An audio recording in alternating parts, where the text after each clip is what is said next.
La vicepresidenta de la República, Beatriz Argimón, anunció que van a estar disponibles las partidas para poder aplicar la ley integral de violencia basada en género. ¿Cuál es el alcance de estas medidas?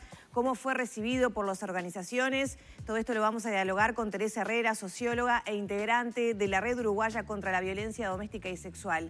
Buenos días, Teresa, bienvenida. Buenos días, un gusto como siempre estar con ustedes. Bueno, ni bien se conoció el proyecto de ley presupuestal, se conocieron algunos cambios que allí se plantean para la ley y también se conocieron, y las reacciones de ustedes se conocieron sobre faltas presupuestales, digamos, ¿no? Para poder cumplir con la aplicación de la ley que ya venía arrastrando deficiencias anteriormente.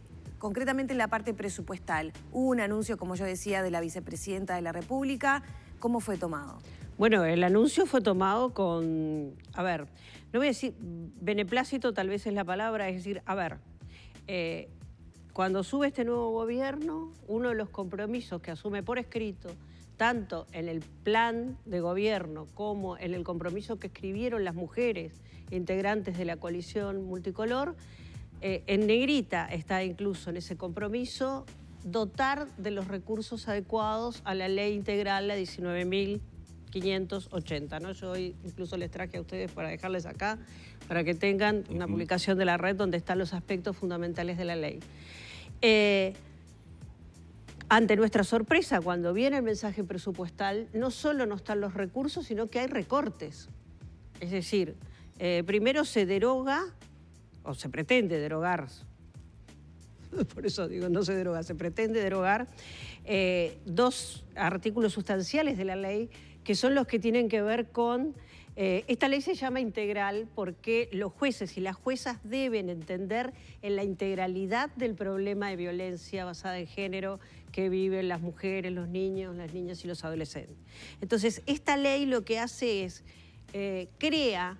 contrariamente a lo que a veces se dice, no, está en contra de la especialización, no, crea una nueva especialización que es violencia basada en género. Esa especialización nueva para Uruguay, además, porque esa es otra cosa que también hay que aclarar. Esta ley no es un invento de las feministas uruguayas que un día nos despertamos iluminadas, sino que esta es una ley que viene cumpliendo los mandatos de Naciones Unidas de que sea una ley de tercera generación. ¿Qué significa ley de tercera generación? Significa justamente eso, analizar la problemática de la violencia basada en género en forma integral, que la misma jueza o el mismo juez entienda en la parte penal, en la parte familiar, en la parte de protección. Lo voy a explicar para que la gente lo entienda claramente. Cuando una mujer va y realiza la denuncia, si las cosas no fueran como lo que plantea la ley integral y siguieran siendo como eran antes, con la 17.514, y que de alguna manera sigue siendo ahora así porque no existen estos juzgados todavía bien armados, con sus equipos multidisciplinarios, con todos los procesos que hay que hacer, una mujer va, denuncia, entonces se le dictan las cautelares, se le da una tenencia provisoria, que es hasta ahí, hasta donde pueden llegar.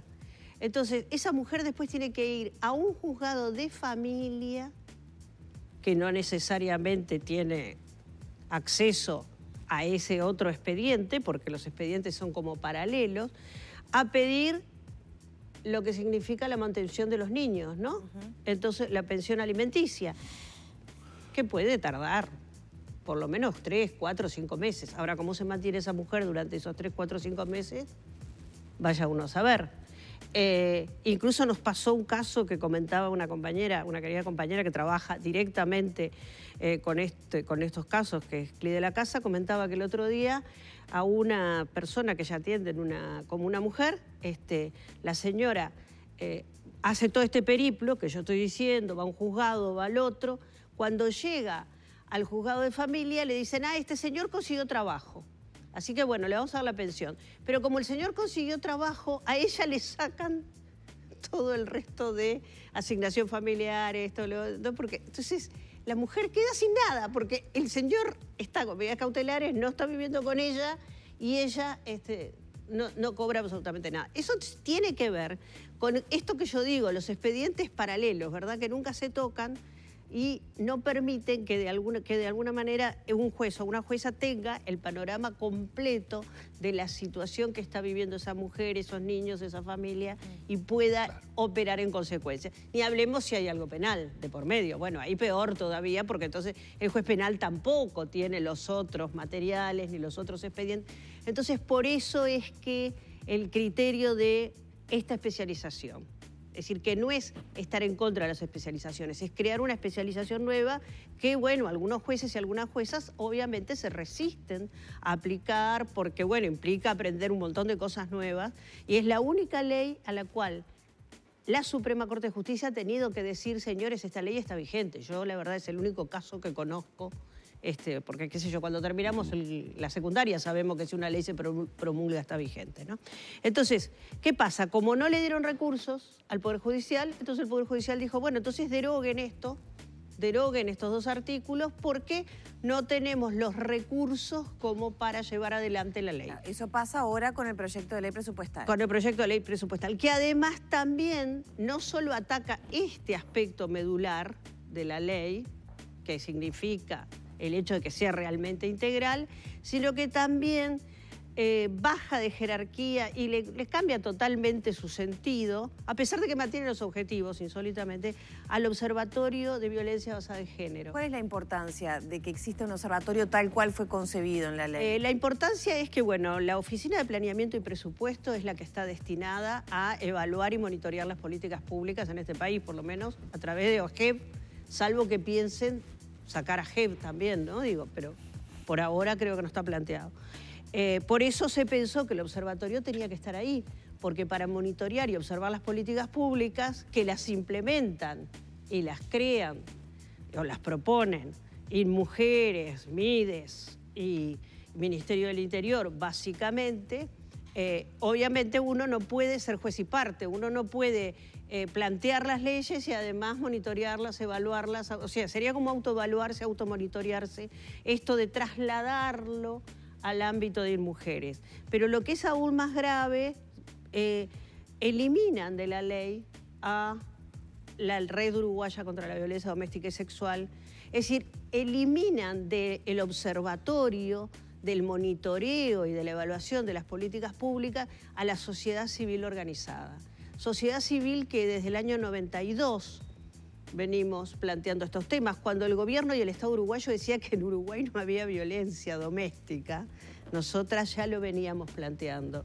Que hemos sido y seremos, junto con, por supuesto, nos decimos que somos las únicas dueñas del conocimiento sobre estos temas, pero es realmente ofensivo y hasta falto de respeto que en las argumentaciones para hacer este traslado y este cambio y eliminar a la red se diga que tienen que ser personas idóneas.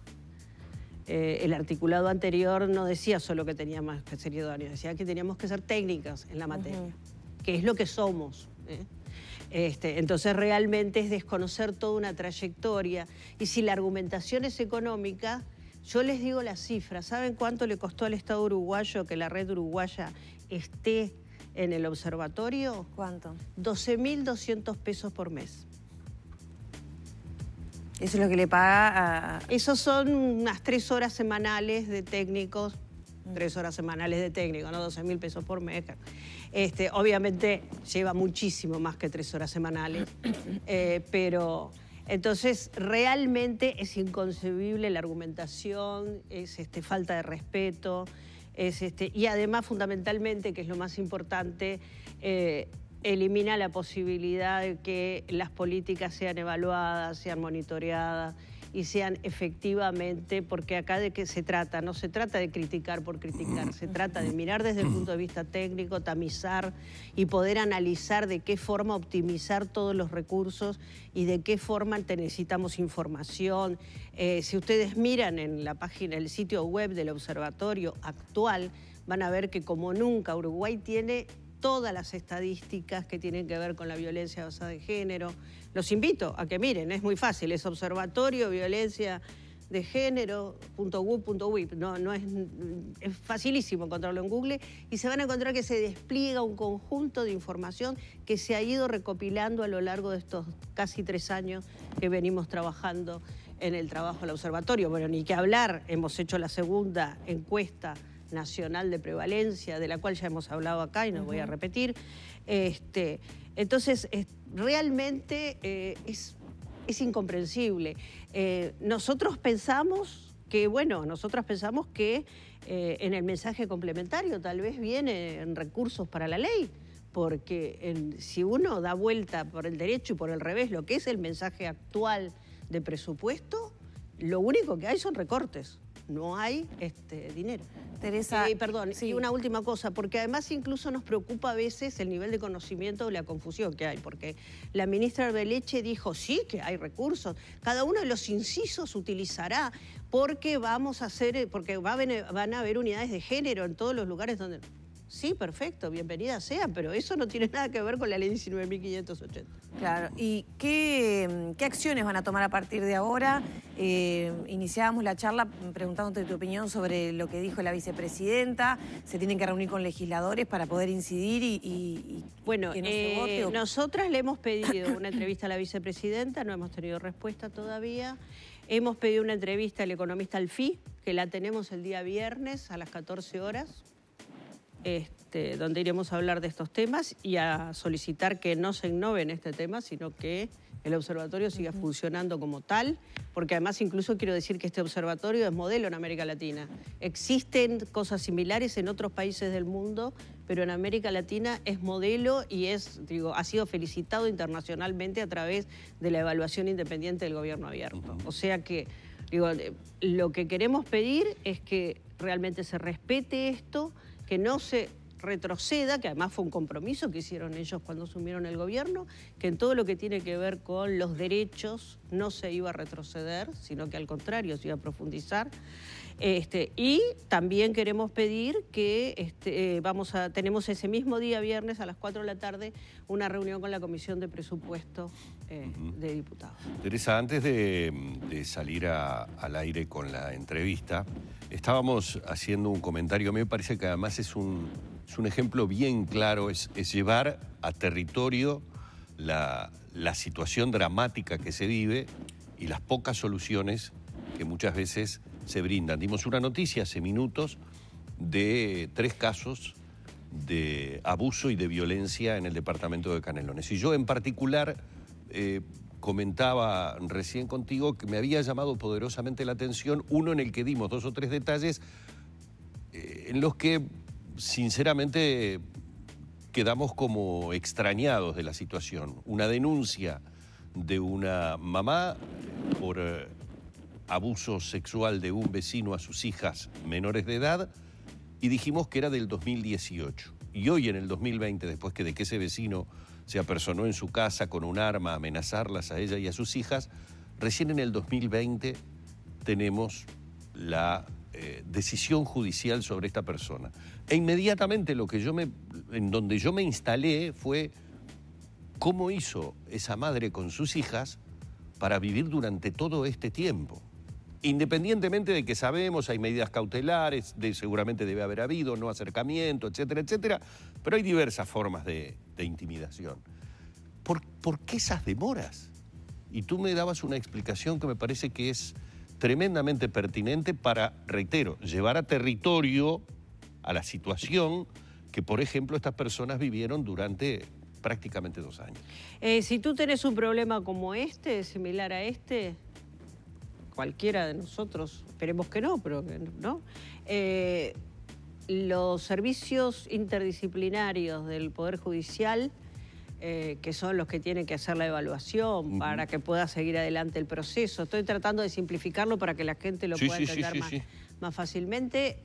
Te dan hora para dentro de 1 año con suerte, porque están absolutamente desbordados. Les voy a dar unas cifras nomás. En este momento existen 12 tribunales especializados en violencia, ¿no? Que no entienden, que en esta situación intermedia en la cual todavía no se termina de completar la ley, pero existen esos 12 tribunales en la calle Rondó y Valparaíso, y un solo equipo interdisciplinario para esos 12 tribunales. Pero acá estamos hablando de una denuncia por violación a bueno, dos menores en los de edad. en los casos de menores, que son otros tribunales, igual es lo que entienden, también más o menos hay el mismo tiempo de demora o las evaluaciones son de 10, 15 minutos. En realidad estamos en una situación de emergencia nacional. ¿Ustedes recuerdan que en el mes de diciembre del año pasado, cuando se iba el gobierno prácticamente anterior, reconoció la emergencia nacional? El único problema que es la única emergencia nacional que ha sido redactada es como, a ver, yo voy a decir una cosa que puede sonar para que la gente lo pueda entender, ¿no? Es decir, para que veamos qué lugar ocupan las mujeres y la vida de las mujeres y los derechos humanos de las mujeres en este país desde hace mucho tiempo, no solo desde ahora, a pesar de todos los avances que reconocemos que han habido. Pero si se hubiera declarado se declaró una emergencia nacional agropecuaria, ¿no? Se invirtieron millones de dólares en esa emergencia nacional agropecuaria. Si le hubieran ido, lo que está pasando con este tema de la emergencia nacional en el tema de violencia basada en género es como si en esa emergencia agropecuaria hubieran ido a ver a cada uno de los productores agropecuarios y le hubieran dado una bolsita así chiquita de forraje y le hubieran dicho arréglese con esto, señor, para solucionar su emergencia agropecuaria. Eso es lo que hacen con la vida de las mujeres. Teresa, no quiero despedirte sin abordar el tema de las denuncias que ha habido en redes sociales, ¿no? Donde pareciera ser que se abrió una puerta de algo que no tenía, como una olla de presión, ¿no? Que estaba ahí y que levanta situaciones culturalmente incorrectas, desnaturalizadas, pero también delitos. Y también ha habido muchos cuestionamientos a la vía de denuncia, ¿no? A la propia red. Y eso se ha habido agravado con pegatinas con caras de hombres denunciados y errores cometidos, ¿no? Un fotógrafo muy conocido, que se llama igual a una persona que trabaja en carnaval, que bueno, su cara fue equivocadamente puesta en esa pegatina. ¿Qué valoración se hace de este fenómeno que se está viviendo con varones carnaval y varones X? Porque ya hay varios sitios de Instagram con denuncias. Y bueno, aquellos polvos trajeron estos lodos, ¿no? En realidad, lo que tenemos que pensar es que entre esta situación que venimos describiendo ahora, entre la falta de respuesta institucional, donde aparece solidaridades que están muy por encima de lo que es la sororidad es la hermandad entre mujeres, ¿no? Entonces hay solidaridades que tienen que ver con lo institucional, hay solidaridades que tienen que ver con que, bueno, cómo en la universidad va a pasar tal cosa, solidaridades que tienen que ver con cómo en carnaval va a pasar tal otra, solidaridades de todo tipo, lealtades tipo omertá, ¿no?